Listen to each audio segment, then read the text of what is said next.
talking about the issue of national unity in this country. And if you bring back that diagram again, for those who think the Southwest, the Northeast, does it make sense in terms of equitable distribution of offices and power and balance of power, that the number they might refer to as the number 3 will be from the Northwest? Does it make sense? Actually, Southwest, South, North, and you go to the North again. Actually, it makes perfect sense. You see, this equitable distribution we have been talking about has not worked over time.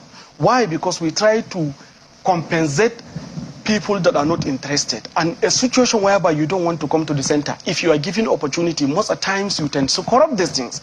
And if you are talking about equitable distribution, when you run down the history of our political permutation in this country from 1999, in 1999 to 2007, the president of the country, number 1, was from the Southwest, and he successfully ruled. Then in 2015, when you take out the 8 years preceding Yaradua and Jonathan, in 2015 we have number 2 man from the same Southwest and number 1 man from the Northwest. So, and now we even have another again, Southwest, with number 1 man for additional 8 years by the special grace of God. So when you look at this thing, some of them are not like by orchestration. It is just by happenstance. And in politics, there's something that is called consequence of partnership.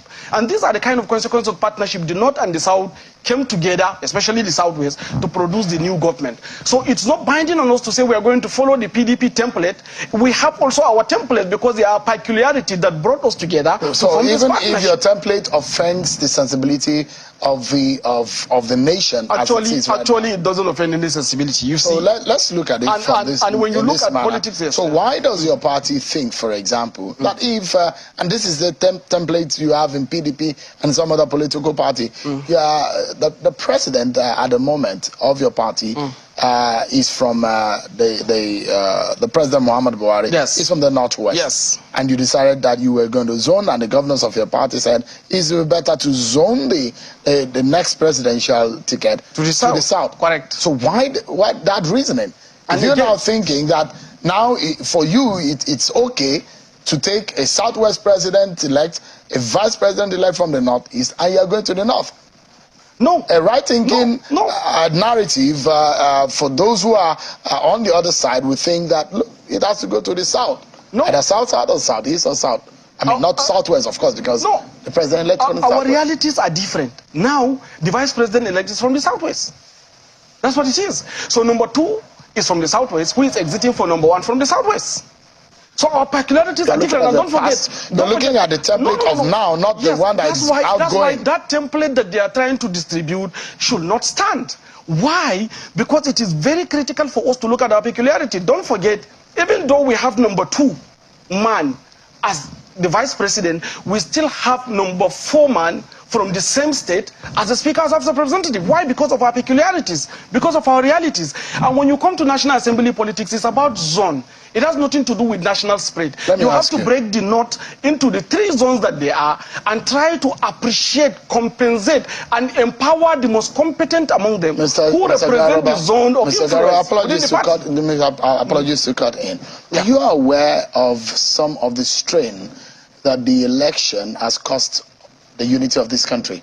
Of course, I'm very, very much aware. Ethnic and religious. Yeah, very, very much aware. And so you are very strong. You are defending and debating that the number 3, after you have a Northeast vice president-elect, that Senate president should go to the the Northwest. Yes. Now the question is that, so the 2 men that we understand and know confirmed now are both Muslims. Yes. Would you also say that the Senate president, the number 3, should be a Muslim too? You see, when you try to bring politics of religion into the National Assembly, you are not going to get it right. This is zonal issue.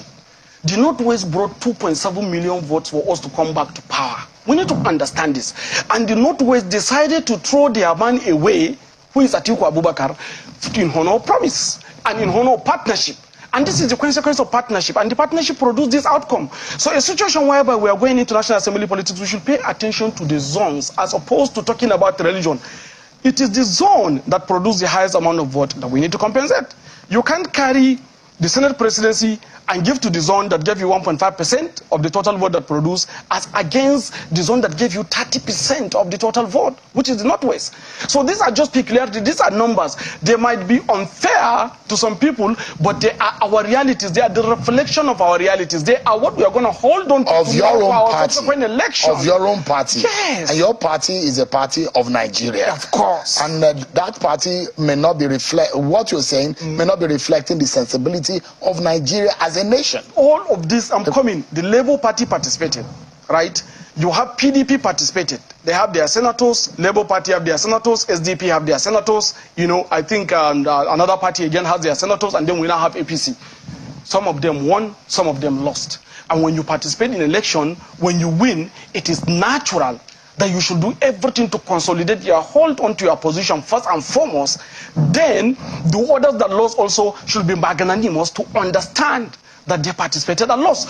Should it be that maybe one of the parties won, maybe it may go in their favor that way. So we should look into these things. These are political realities. A situation whereby we are going to risk our 2027 plan, jettisoning the Northwest that has done everything possible to maintain APC held on to power, number one. And number two, that produced the most competent senator among all the aspirants. You can't compare all the aspirants. You can't compare all the others that declared Ojus or Kalu or Akpabio with Senator Barrow Jibrin. This man has had several committees, organized a lot of work in the National Assembly, especially around appropriation committee, that saw to the implementation of most of the programs of this government. He is the most competent, he is the most organized, he has been there, he is the fourth-time senator, he is the highest ranking member of the National Assembly currently of the Senate. Why are we keeping competency as opposed to other primordial interests that might not add up anything to our 2027? So other zones don't have competent people?